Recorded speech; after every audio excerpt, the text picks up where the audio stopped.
High weirs, good morning. Welcome to profit master dot in. ఇవాళ ప్రధాన దినపత్రికలు అలాగే websites ఉన్న టాప్ బిజినెస్ హెడ్లైన్స్ చూద్దాం. ముందుగా అమెరికన్ మార్కెట్స్ మళ్ళీ నిన్న కొనుగోళ్ల మద్దతు చాలా స్పష్టంగా కనిపించింది. నాస్డాక్ 1.25% మేర, ఎస్ఎన్పి 500 1.3%, అలాగే డౌ జోన్స్ 1.13% మేర లాభాల్లో నిన్న మనం మొగటం చూస్తున్నాం. దీనికి ప్రధానమైన కారణం ఏంటి అంటే అక్కడ ఈ స్టిమ్యులస్కి సంబంధించి ఒక కన్సెన్సస్ వచ్చింది ప్రస్తుతానికి. సో దాదాపు $750 వరకు ఇచ్చేందుకు అక్కడే ప్రభుత్వం మొగ్గు చూపుతున్న నేపథ్యంలో దీన్ని మార్కెట్స్ ఒక పాజిటివ్ అంశంగా తీసుకుంది. అలాగే ఈ వీక్లీ ఇది కూడా ఇవ్వాలి, వీక్లీ కాంపెన్సేషన్ కూడా అన్ఎంప్లాయీస్కి ఇవ్వాలి, ఒక $300 వరకు అన్న ఒక ఇది కూడా మార్కెట్స్ని ముందుకు తీసుకెళ్ళింది అనడంలో ఎలాంటి సందేహం లేదు. మొత్తానికైతే ఎంతకాలం ఎప్పుడెప్పుడు ఈ దీనికి సంబంధించి ఒక క్లారిటీ వస్తుందా అని చెప్పి మార్కెట్ ఎక్స్పెక్ట్ చేస్తూ ఉంది. ఈ స్టిమ్యులస్ ప్యాకేజీకి సంబంధించి అలాంటి స్టిమ్యులస్ ప్యాకేజ్ ఓవరాల్గా ఫైనల్గా చూస్తే ఒక పిక్చర్ అయితే ఇప్పటివరకు ఎమర్జ్ అయింది. ఇప్పటివరకు అసలు ఇస్తారా లేదా, ఎంత ఇస్తారా అనుకున్న దాన్ని కాస్త ఒక పిక్చర్ వచ్చే అవకాశం ఉంది. ఒక పిక్చర్ వచ్చింది కాబట్టి ఇప్పుడు మార్కెట్ దీన్ని పాజిటివ్గా తీసుకుంది. అలాగే the Fed could disappoint markets Wednesday even if it keeps a super dovish note.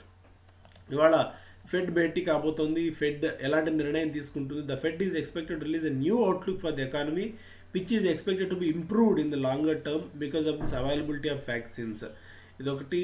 And Fed will release statement at 2 PM and Fed chairman Jerome Powell holds 2:30 press briefing కూడా ఆయన ఇవ్వబోతున్నారు. ఓవరాల్గా ఎలాంటి స్టాండ్స్ ఇప్పుడు ఆయన తీసుకోబోతున్నారు, ఓవరాల్గా ఈ నెక్స్ట్ కమ్మింగ్ ఇయర్కి బాండ్ బయింగ్ ప్రోగ్రామ్ ఏ విధంగా ఉంటుంది, అండ్ ఇంట్రెస్ట్ రేట్స్ ఏ విధంగా ఉండబోతున్నాయి, యూఎస్ ఎకానమీ ఏ విధంగా ఉండబోతుంది, ఇవన్నీ అంశాలు కూడా జెరోమ్ పవెల్ మాట్లాడతారు కాబట్టి మార్కెట్ దీన్ని కీన్గా అబ్జర్వ్ చేస్తుంది.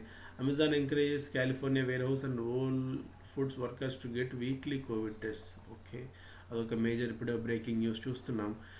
అదర్ దాన్ దట్ మనకి అమెరికన్ మార్కెట్స్ నుంచి అంత మేజర్గా ఇంకేం లేవు. And London hit by toughest curbs after cases surge. So లండన్లో కేసెస్ సంఖ్య విపరీతంగా పెరుగుతుంది. అక్కడ కఠినమైన లాక్డౌన్స్ మళ్ళీ ప్రభుత్వం విధిస్తుంది. అండ్ ఈ న్యూ ఇయర్ సెలబ్రేషన్స్కి మోస్ట్ ఆఫ్ ది కంట్రీస్ కాస్త వెనక్కి తగ్గుతూనే ఉన్నాయి. కోవిడ్ వ్యాక్సిన్ యుఎస్లో కొన్ని ప్రాంతాలు వచ్చినప్పటికీ అండ్ మిగిలిన దేశాల్లో 5-6 దేశాల్లో కూడా వ్యాక్సిన్ ప్రక్రియ మొదలైనప్పటికీ కూడా స్టిల్ కోవిడ్ కేసుల సంఖ్య పెరుగుతున్న నేపథ్యంలో కాస్త ఈ న్యూ ఇయర్ సెలబ్రేషన్స్కి ఒక పాస్ తీసుకునే అవకాశం ఉంది.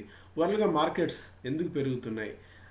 ఎకనామిక్ టైమ్స్ ఒక అద్భుతమైన డేటాను వాళ్ళు కంపైల్ చేశారు. డిఫరెంట్ సెక్టార్స్ నుంచి వాళ్ళు ఇవ్వడం చూస్తున్నాం. సో ఇది కూడా మార్కెట్స్ ఈ స్థాయిలో పెరగడానికి ఒక కారణంగా మనం చూడొచ్చు. ఒకటి, earnings growth is being consistently upgraded from the middle of September.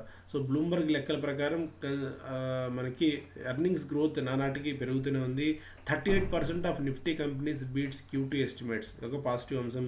Financial, cements, metals, oil and gas industrials sir double digit upgrade జరుగుతున్నాయి రంగాల్లో. అర్నింగ్స్ 20% దాకా పెరిగే అవకాశం ఉంది అని చెప్పి అంచనా కడుతున్నారు. 2020-23 కంపేర్ చేస్తే single low single in the past 4 years of consensus estimates. Better than expected economic revival అనుకున్న దానికంటే చాలా వేగంగా రికవర్ అయింది. అలాగే companies with interest coverage ratio of less than 1% drop to 35%, best in 5 years. So capital goods పరంగా చూస్తేనేమో tax receipts బాగా పెరిగాయి అండ్ జిఎస్టీ కలెక్షన్ బాగా పెరిగింది. ఆర్డర్ ప్రాస్పెక్ట్స్, ఇన్ఫ్రాస్ట్రక్చర్ ప్రాజెక్ట్స్ కొత్తగా దాదాపు 6 లక్షల కోట్ల దాకా ఇచ్చారు. అండ్ ఎన్హెచ్ఐ అవార్డ్స్ ప్రాజెక్ట్స్ని అవార్డ్ చేస్తుంది. రియల్ ఎస్టేట్లో చూస్తేనేమో ప్రీసేల్స్ లిస్టెడ్ కంపెనీస్లో 93% ప్రీ కోవిడ్ స్థాయిలకు ప్రీసేల్స్ డేటా మనం చేరుకున్నాము. మహారాష్ట్ర సేల్స్ రిజిస్ట్రేషన్ ఆల్మోస్ట్ 37-58% పెరిగింది లాస్ట్ ఒక 3 monthsలో. హోమ్ లోన్ రేట్స్ రికార్డు కనిష్ట స్థాయికి పడిపోయి 6.7 నుంచి 7.1% గతంలో ఎప్పుడూ లేని విధంగా దిగిరావడం మనం చూస్తున్నాము. ఇలా డిఫరెంట్ పారామీటర్స్. అలాగే బిఎఫ్ఎస్, బ్యాంకింగ్ అండ్ ఫైనాన్షియల్ సర్వీసెస్లోనేమో మనకి నెట్ నాన్ పర్ఫార్మింగ్ లోన్స్ 2%కి దిగి వచ్చాయి. ఇది 6 ఏళ్ల కనిష్టం. Several cement companies capacity expansions announce చేశాయి గత 2 నెలల్లో. అల్ట్రాటెక్ ఏమో కెపాసిటీ ఎక్స్పాన్షన్ 18% పెంచబోతున్నట్టు చెప్తుంది. రెవెన్యూస్ ఆఫ్ కన్స్యూమర్ డ్యూరబుల్స్లో revenues of Voltas, Whirlpool, Havells, Crompton Greaves 9-15% దాకా పెరిగాయి. వైట్ గూడ్స్ తయారు చేసే కంపెనీస్ రెవెన్యూ ఎస్టిమేట్స్ 5-12% దాకా పెరిగాయి. వర్కింగ్ క్యాపిటల్ ప్రెజర్స్ బాగా తగ్గాయి. ఇలా డిఫరెంట్ పారామీటర్స్ని డిఫరెంట్ సెక్టార్స్లో ఉన్న దీన్ని అనలైజ్ చేస్తూ అత్యద్భుతంగా ఇచ్చారు. సో ఇందువల్ల మార్కెట్స్ పెరుగుతున్నాయి. సో కోవిడ్ భయం అనుకున్న దానికంటే అత్యంత వేగంగా కనుమరుగైపోయినట్టు కనిపిస్తుంది కంపెనీస్ డేటా బట్టి యాజ్ ఆఫ్ నో మనం చూస్తే. సో వీటన్నిటి కారణంగా మనకి ఎఫ్ఐ ఫ్లోస్ కూడా వచ్చి పడుతున్నాయి. అండ్ కాకపోతే మ్యూచువల్ ఫండ్స్ ఎందుకు అమ్ముతున్నారు మన డొమెస్టిక్ ఇన్వెస్టర్స్ అన్ని అది చెప్పడం కష్టంగా ఉంది. కానీ బట్ ఓవరాల్గా పాజిటివ్ ఫ్యాక్టర్స్ అన్నీ ఉన్నాయి. మనకి గ్రోత్ పొటెన్షియల్ బాగా ఉంది. When compared with other countries మనం మెరుగ్గా పర్ఫామ్ చేసే అవకాశం ఉంది. అందుకని ఎఫ్ఐఎస్ మన మార్కెట్స్ ఇన్వెస్ట్ చేస్తున్నారు. కాకపోతే ర్యాలీ ఎక్కడ వరకు కొనసాగుతుంది, ఎక్కడ బ్రేక్ పడుతుంది, ఎక్కడ పాస్ తీసుకుంటుంది అనేది చెప్పడం కష్టం. కానీ but still we have to run the ride. ఈ రైడింగ్ని, ఈ లాభాల దీన్ని ఇలాగే కొనసాగిస్తూ మనం ముందుకు వెళ్ళడం మంచిది. సో పూర్తిగా లాభాలు తీసేసుకోకుండా కొద్దిగా స్టాక్స్ పెరిగినప్పుడల్లా మనం ప్రాఫిట్ బుక్ చేసుకోవడం ఉత్తమంగా కనిపిస్తుంది. ఫస్ట్ పేజ్లో మేజర్గా మనకు మార్కెట్స్ని అంతగా ప్రభావితం చేసే వార్తలు అయితే ఏం లేవు. ఒక్కటే డిహెచ్ఎఫ్ఎల్ ఆఫర్కి సంబంధించిన న్యూస్ ఒకటి చూస్తున్నాం. దీనికి ఇంకా టైం అయితే పడుతుంది. Bajaj finance continue surge, market cap tops 3 lakhs crores. So 3 లక్షల కోట్ల మార్కెట్ క్యాప్ని దాటి బజాజ్ ఫైనాన్స్ ముందుకు దూసుకెళ్తుంది. అప్ 3-fold సిన్స్ మార్చ్ నుంచి 3 రెట్ల వరకు ఈ స్టాక్లో జంప్ చూసాం మనం. మళ్ళీ bullish and raise target prices. So target ప్రైజ్లు మళ్ళీ దీనికి పెంపు మనం చూస్తున్నాం. Morgan Stanley said in recent note that stock is primarily driven by management confidence around its asset quality position and provisioning levels. So తన టార్గెట్ ప్రైస్ని 3,835 నుంచి 5,625 రూపాయలకి మోర్గాన్ స్టాన్లీ పెంచడం ఒకటి చూడొచ్చు. సో ఇప్పుడు కొద్దిగా పీక్ వాల్యుయేషన్స్ ఉన్నాయి కాబట్టి ఫ్రెష్ ఇన్వెస్ట్మెంట్స్ అయితే కొద్దిగా రిస్కీ ఉంటుందన్న విషయం దృష్టిలో పెట్టుకోవాలి మనం. Maruti, Sun Pharma among mutual fund favourites. So mutual funds ఈ మధ్య కొత్తగా కొంటున్న స్టాక్స్ ఏమున్నాయి అంటే సన్ ఫార్మా ఒకటి, ఐటీసీ, మారుతి, కోల్ ఇండియా కొంటుంటే బాటా, విఐపి ఇండస్ట్రీస్ లాంటి స్టాక్స్లో నుంచి వాళ్ళు ఎగ్జిట్ అవుతున్నారు. అలాగే ICICI Pru, ITC, Infosys, Bharti ఎయిర్టెల్లో పొజిషన్స్ని తగ్గించుకుని మారుతి అండ్ మహీంద్రాని కొంటున్నారు. డిఫరెంట్ ఇది చూస్తున్నాం. కొన్ని కొనడము, కొన్ని తగ్గించుకోవడం. అందులో భాగంగా సిమెంట్స్ ఒకటి కొంటున్నారు, JK cements, Crompton Greaves and State bank of India and State bank of India లాంటి stocks. State bank of India కొన్నారు. దానికి తోడు హెచ్డిఎఫ్సి బ్యాంక్, కోటాక్ బ్యాంక్ ఒకటి. It also pared positions in HDFC Bank and Kotak బ్యాంక్లో profits book చేసుకుంది SBI. అలాగే JSW energy, Petronet, LNG, Adani పోర్ట్స్లో కూడా తగ్గించుకున్నారు. అండ్ హెల్త్ కేర్, ఐటీలో కూడా కొద్దిగా పార్షల్ ప్రాఫిట్స్ బుక్ చేసుకున్నారు. ఇన్ఫోసిస్, లుపిన్, ఫైజర్, థైరోకేర్ టెక్నాలజీస్లో. కొద్దిగా ఫ్రెష్ పొజిషన్స్ తీసుకున్న వాటిలో ఇంగర్సోల్ ర్యాండ్ ఒకటి, మ్యాట్రిమోనీ.com అండ్ శోభాలో fresh positions State bank of India mutual fund, SBI mutual fund తీసుకుంది. తాజాగా కూడా మారుతి అండ్ ఐటీసీ స్టాక్స్ని వీళ్ళు కొనుగోలు చేశారు. సో మొత్తానికి చూసుకుంటే సన్ ఫార్మా, ఐటీసీ, స్టేట్ బ్యాంక్ ఆఫ్ ఇండియా, మారుతి లాంటి స్టాక్స్లో బయింగ్ బాగా కొనసాగుతుంది. ఇది మనం చూడొచ్చు. మిసెస్ బెక్టార్స్ ఐపీఓ నిన్నటి నుంచి ప్రారంభమైన సంగతి మన అందరికీ తెలిసిందే. డే 1లోనే 3.73 రెట్లు ఇష్యూ ఫుల్లీ సబ్స్క్రైబ్ అయిపోయింది. మొదటి గంటలోనే పూర్తిగా ఫుల్లీ సబ్స్క్రైబ్ అయిపోవడం మనం చూస్తున్నాం. రీటైల్ ఇన్వెస్టర్స్ అప్పటికే 7 రెట్లు, ఆల్మోస్ట్ 7 times ఓవర్ సబ్స్క్రిప్షన్ అయింది. ఇక మెజెస్కో. సో అందరూ రీటైల్ ఇన్వెస్టర్స్ ప్రతి ఒక్కరూ మాట్లాడుకుంటున్న మాట మెజెస్కో గురించి. ఏంటి మెజెస్కో ఫ్రెష్గా తీసుకోవాలి స్టాక్ అని. సో ఒక్క చిన్న లాజిక్ మనం అర్థం చేసుకోవాలి. 950-940 రూపాయల దగ్గర ఉన్న స్టాక్కి వాళ్ళు ఆల్మోస్ట్ 975 రూపీస్ దాకా డివిడెంట్ ఇస్తున్నారు అని అంటే సో ఆ స్టాక్ అప్పర్ సీలింగ్ పడాలి. సో రోజు అప్పర్ సీలింగ్ పడితే అసలు ఆ స్టాక్ని మనం పట్టుకోలేము.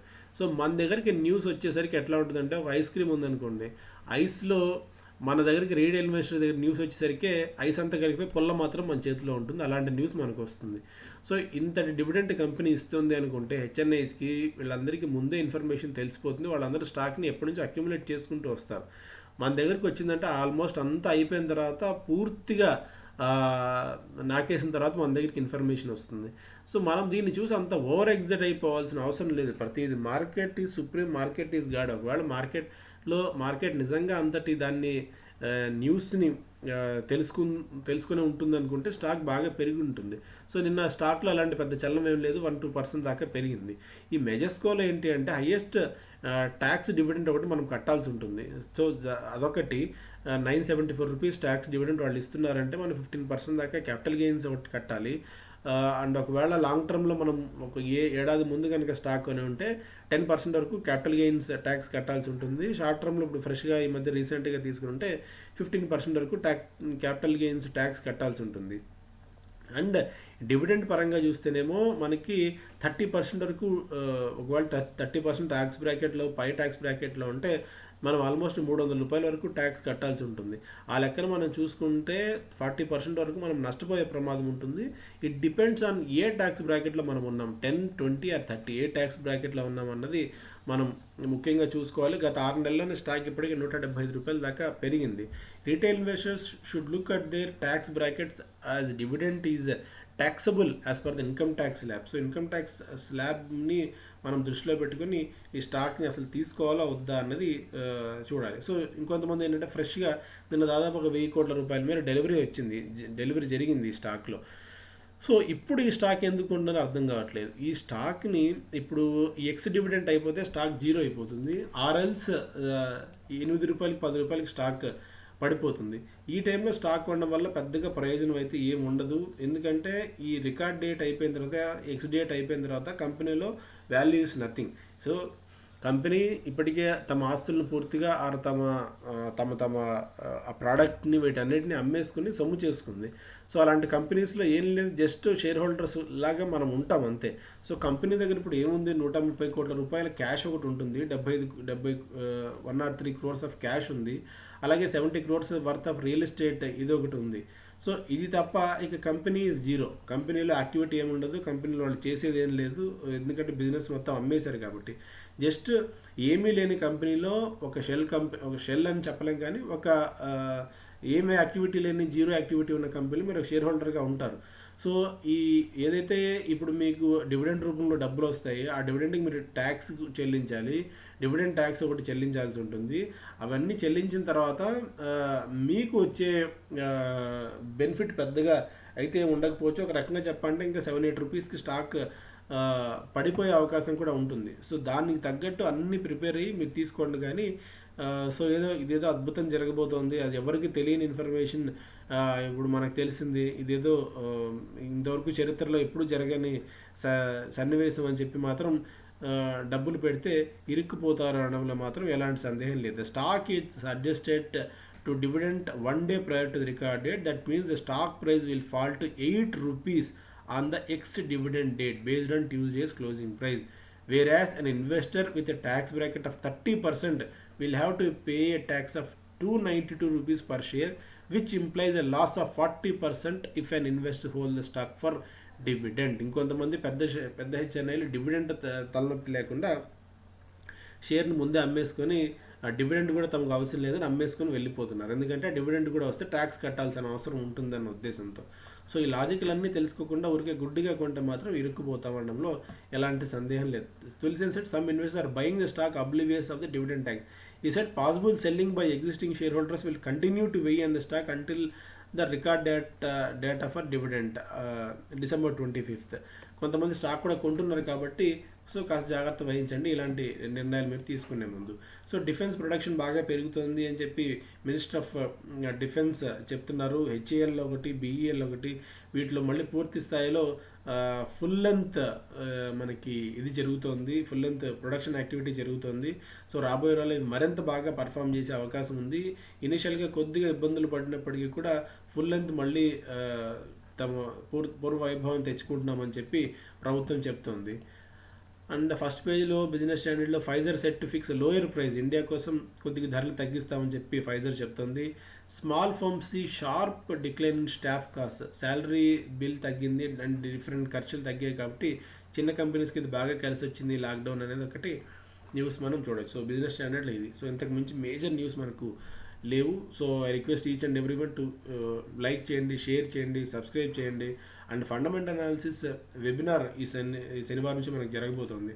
సో ఇలాంటి ఫండమెంటల్ అంశాల గురించి, సో ఈ డివిడెండ్స్ గురించి plus taxation in sense full అని చెప్పకపోయినా కూడా ఓవరాల్గా మనకు మార్కెట్స్ గురించి పూర్తి స్థాయి ఫండమెంటల్స్లో అవగాహన తెచ్చే కార్యక్రమం 6 రోజుల పాటు జరుగుతుంది. ఇద్దరు అనలిస్టులు వెరీ బేసిక్స్ ఆఫ్ మార్కెట్స్ నుంచి మనకు చెప్తారు. ఒక్కొక్క సెక్టార్లో ఏ స్టాక్స్ని పిక్ చేసుకోవచ్చు, ఒక్కొక్క సెక్టార్ని మనం ఎలా ఐడెంటిఫై చేయాలి, ఒక్కో సెక్టార్లో ఈ స్టాక్ బాగుందని మనం ఎలా గుర్తించాలి, గుడ్ మేనేజ్మెంట్ ఏది, బ్యాడ్ మేనేజ్మెంట్ ఏది, ఇలా చాలా అంశాలు వెరీ బేసిక్స్. మార్కెట్స్లో వచ్చిన ప్రతి ఒక్కరూ ఇలాంటి ఫండమెంటల్ అనాలిసిస్ తెలుసుకోవాలి. ఎందుకంటే ఇలా ఈ ఫండమెంటల్ క్లాసెస్కి, వెబినార్స్కి మీరు హాజరయ్యారంటే మీరు మార్కెట్ని చూసే కోణం మారుతుంది, మీ పర్స్పెక్టివ్ పెరుగుతుంది. సో అందుకని దీన్ని కూడా మీరు ఒక ఇన్వెస్ట్మెంట్గా భావించండి. ఈ క్లాసులో జాయిన్ అవ్వండి. లిమిటెడ్ సీట్స్ మాత్రమే ఉన్నాయి కాబట్టి I request each and every one to utilise this opportunity. On that note, thank you so much. Have a great day.